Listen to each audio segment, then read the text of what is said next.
Hello and welcome to the Say Yes Movement podcast with Heather and John. Hey Heather, how's it going today? It's going good, John. It's going good. I want to still talk about communication because this has been since Mm, we've started this conversation, it's been coming up with my clients, with the people that are reaching out to me on direct messages.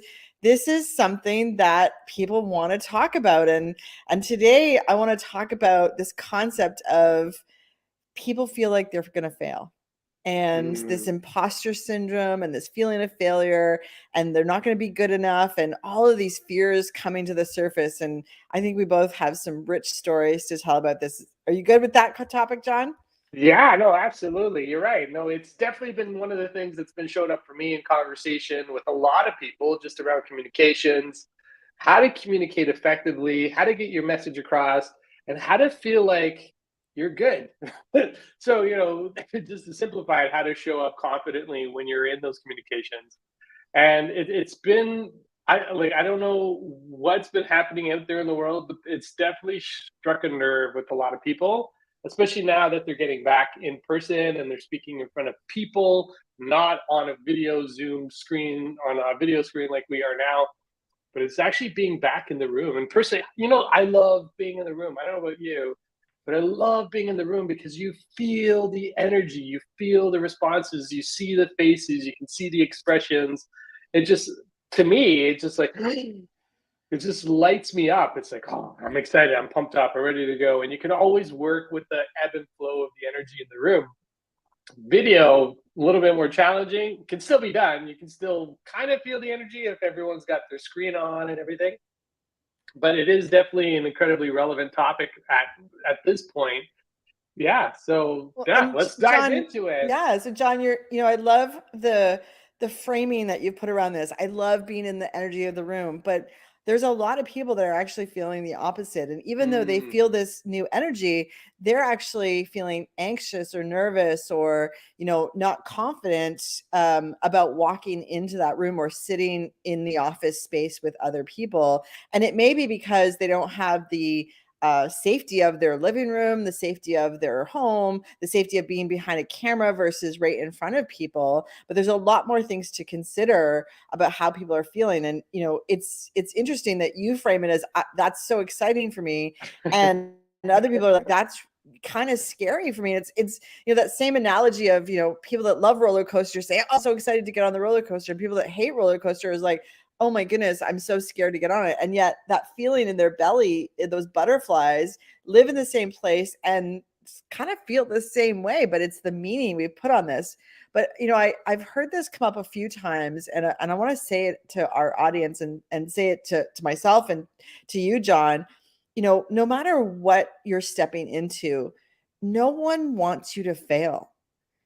mm, What if you did things with that belief system? No one wants you to fail. All those crazy things that are going in your head are just your own thoughts tripping you up. And I was listening to an audiobook the other day, and they had this really cool concept, and I could visualize it. And it was, do you have ants in your head? And I'm like, ants in my head? What does that mean? And it was the concept of, do you have automatic negative thoughts that are coming into your head? So, if you're doing a speech, and I remember back in some of the first speeches that I did, I remember, I hope I don't trip. I hope I remember all my words. I hope, I hope, I hope. And all these ants or these automatic negative thoughts were running in my head. And when you can activate your powerful brain, your powerful body to get rid of those, and then you believe that no one in the audience wants you to fail, you are unstoppable.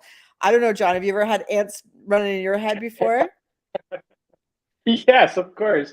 Not as much anymore. Like, getting, I think about what we've been doing with this podcast, getting on live 2 times a week. Like, ants, what ants? Like, we're just going to go.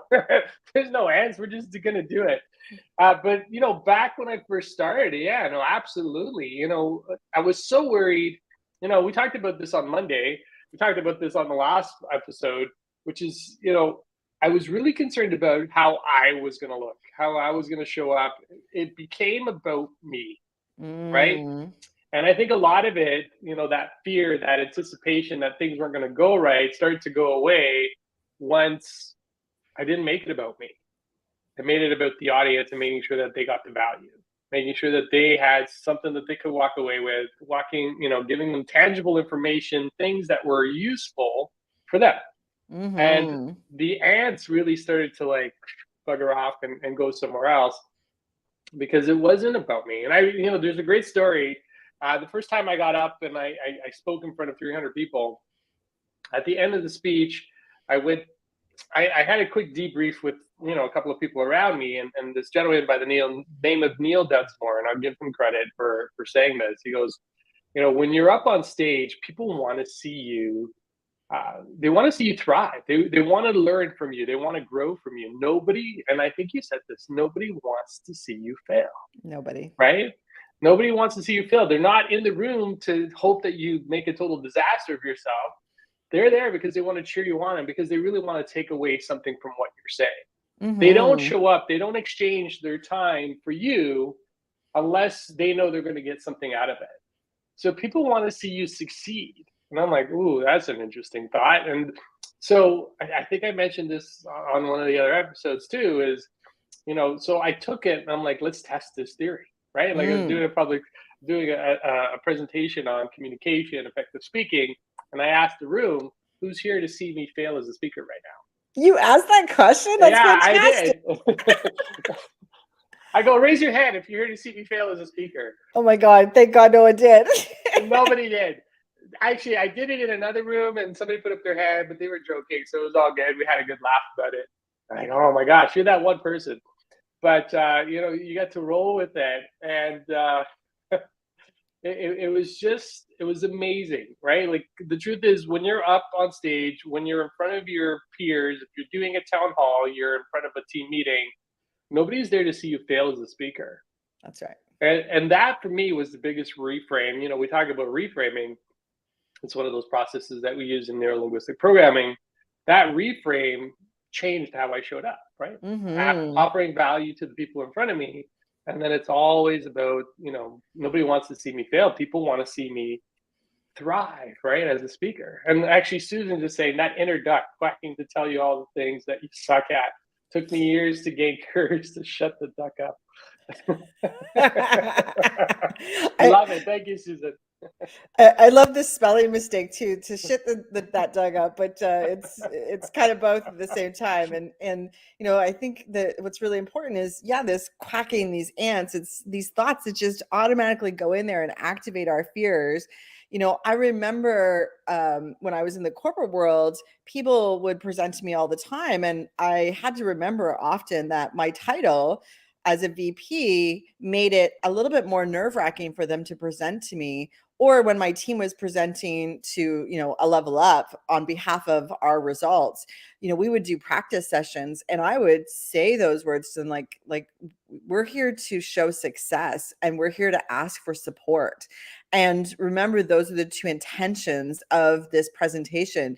And when that reframe happened for them, they no longer thought like, I hope I don't let Heather down, I hope I do okay, I hope I don't forget my words, because we made sure that we had clear on the intention and the impact that we wanted to make with that presentation. And then it doesn't matter if you make a spelling mistake. Susan, I think it's hilarious that it doesn't matter that you stumble on your words. It doesn't matter, because you pick yourself back up and you go back to the intention. And the intention, of course, for both of us, John, here is to impact 1 million people this year, but our intention when we're in the room is to impact one person. And for me, it's always easiest to visualize that one person being someone that looks and sounds like me 6 months ago, a year ago, someone that needs to hear the messages that I now have stepped into of who I am today. And also thinking about my future self. What's my future self going to know and do differently than I do sitting in the seat, and step into that power as well? Because the only way I'm going to step into my future self that's going to be that powerful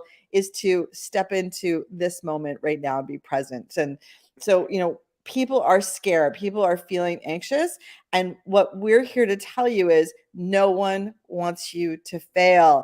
And if you could tackle your day today, just today, if you could tackle your day believing that, what would you accomplish? What would be possible? What would you do differently? John, if you can't fail today, what are you going to do differently?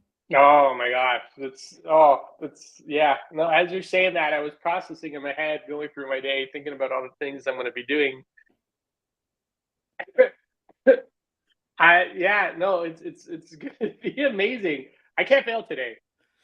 So everything I'm gonna do is gonna be a great success, and there's always gonna be a lesson in it as well. So that's something that I could always take away from it. But yeah, no, there's no failing. There's no failing because there's if things don't necessarily work out the way they need to, then there's a lesson in there that teaches you to do something a little bit different. But yeah, no, absolutely. And this is one of the things that we're preparing, right? We have an upcoming webinar next Thursday at noon. So I'm going to invite you guys to join that if you guys are already a part of it. But we're going to be going and diving into really communication. And one of the things to effective communication is really setting that intention, just like Heather said. And when you have the right intention, you have the right motive, you know what it's about, and you know it's not about you, because that's one of the other things that we've also talked about. It's not about you. It's really around delivering that message that needs to be heard by the other side. And when you get there, that's when things start to shift and change. It shifts and change in you. You can't fail. You're always going to deliver a good message. Maybe the message isn't received necessarily the way you want to, and that can happen because we've both been there. We've been in Hmm. rooms where we've delivered messages at the beginning where it's like, yeah, I don't know if they actually got it, but somebody will always get something from it, which is amazing, which is what I love about going up and speaking on stages, is really delivering that one thing that people in themselves need to hear, Well, and right? John, we're saying speak on stages, but when we, take it to Mm, whatever makes sense to you, it may be speaking up in a meeting, maybe speaking up in, in a town hall, it may be asking a question, wherever you feel a little bit anxious or nervous about speaking or sharing your opinion, this is your stage. This is your place of getting to that next level and that next level. And, John, me and you, we do these podcasts, then we talk about it right after to say what went well, what are we going to do differently. We actually have a process that we're following in this because mm, we want to make sure that we are giving value each time. And so we share a story and then we share a process on how to get it, and then we ask the audience for a call to action. But we didn't start like that. So when we started, we were kind of just having our regular coaching session. So we're always elevating our speaking engagement. We're always elevating the messages and trying to get it more and more pithy, more to the point. And Susan, I love these comments that you're sharing because I want to share with everyone. So Susan is a very, very good leader. She's had extensive jobs in and leading people. And here she is being vulnerable, sharing, hey, the way that she can be braver, fiercer, more confident than she was yesterday was by just making that decision and mm. having the courage to step into her best version of herself. And I know, Susan, you've just been moving up the ladder over and over and over again in every company that you go to and making a massive impact. But she wouldn't have done that if she would have played small. She wouldn't have been able to do that if she didn't have the courage to shut that quack in her head off, turn those automatic negative thoughts off and reframe them to be think about those words that she just wrote, John: fierce, Mm, confident, and braver. Imagine mm. going I after love your it. day as fierce, confident, braver. Susan, these are powerful words, and I just love that you've shared them. And I love, when people, leaders, tell these stories, because oftentimes I get, and I posted something the other day on LinkedIn where I was feeling a little bit of imposter syndrome, and people were shocked. I got all kinds of messages like, you have imposter syndrome? What? And really what it did is it connected us. If I have imposter syndrome sometimes and they have imposter syndrome and they want to go follow in my footsteps for some of the things I'm doing, they know it's possible. So share those stories, share Mm. those feelings of how at some point you felt differently than you do today, because that vulnerability in leadership is so it connects people. It connects people in the strongest ways. Yeah, no, absolutely. And I love it. I love the wording. I think about our power words that we set out for ourselves this year, right? For you, abundance. For me, sorry, for you, strength. For me, it was abundance, and all the other power words that a lot of the other uh, viewers have shared with us. It's the one thing that binds and pushes us forward, right? Because that's the one thing that becomes the theme for the day. And, I was talking to somebody about this yesterday where you only need to be brave for 10 seconds. I can't remember which book I read it in, but you only need to be brave for 10 seconds. And then on the other side of the 10 seconds, the decision's made, you've taken the action, you've accomplished what you needed to accomplish. And you only need to approach every situation, in the moment. You just need to approach the situation right now that's in front of you, right? We think about these big pictures. You think about going up and, presenting in front of your team, right? Because you've been asked to present in front of your team. You have to deliver a message, deliver numbers, whatever that is. And you think about this whole big situation that could be daunting and scary. But the truth is, it's only a few minutes, right? Like it could be a 5-minute, 10-minute, 15-minute presentation. And all you need is to be braver for those 10, 15 minutes. You need to have more courage for the 10, 15 minutes. You just need to be fierce for 10 or 15 minutes. And then you can go back to just, relaxing yourself, right? So it's in the moments where we find the power to really move forward. You're so right, John. And I want to just articulate how right you are in this moment, because anxiety is thinking about the future. Anxiety, when you're like practicing at home on your speech and you're like, oh my God, tomorrow I'm doing this, and you're getting sweaty palms and your body is reacting, that's anxiety getting created because you're thinking about the future. But when you're in the moment, when you're right there in front of the people, that anxiety goes away. And it goes away because you're being present and in the moment. And this is something that we teach all the time to our clients, being present in the moment. It sounds so simple, but so many people have their head outside of this moment, and people know that. Your audience will know that. Everyone will know that you're not in the moment. We see it all the time. People, they pick up their phone, they take their pen and they write a note. They're not in the moment. They're not making that physical connection with the person that's on the other side of the screen or their entire audience. And we do lots of training around body language and how to connect your energy with the energy around you. And I think we're going to go into that on the 27th a little bit more, but it is so powerful to have your presence and your body language be in the moment. Yeah, no, absolutely. And you're right. It's funny because, I think it back, and I think I've shared this with you, but when I'm delivering a talk, it doesn't matter if it's in front of a room, it's in front of people, it's in front of a team. There were moments, and if I were to go back, there were moments that I just totally got lost in the message, and coming out of it, it's like I don't even remember what I said. Right? I don't know if you've had those moments. It's all about preparation, content messaging. I know what needs to be delivered. I know what needs to, what needs to go to the audience and what needs to go onto the other side of the room, so people get something that they can walk away with. But being so present in the moment, you just forget about everything else. And if you can be present, and actually, this is, maybe this is a takeaway for you today, for those of you that are listening and watching, where can you be 100% present in the moment? If you're in a meeting with your team, put away your phone and just pay attention to the person speaking, right? If you are, delivering a talk, just be present in your message and what you're talking about. Even if you're sitting down with your kids and you're having dinner with them, don't think about what needs to, happen for dinner tomorrow, or, or what needs to happen in terms of cleanup in the house. Just be present in the moment. Present. Yeah. And what you find is in that 10 or 15 minutes that you're with them, it's going to change the conversation. And you're going to go deeper than you've ever gone before, because you're completely there. And it just changes. And, and this is what I've done with some of my coaching clients as well, is if you can be present for 5 or 15 minutes, what does that mean to the people around you? How can you hear them differently? Really listen to things that they haven't been saying before.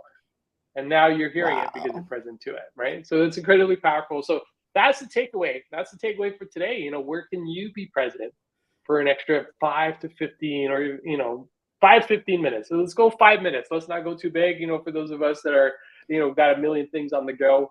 But if we can just be present for 5 minutes with somebody around us today, just, let us know So tomorrow powerful. what kind of difference that's going to make in your conversations with them, Well, your we've got communication with two call to actions then today, John, them. because it's being present, but it's also what are you going to accomplish today if you can't fail?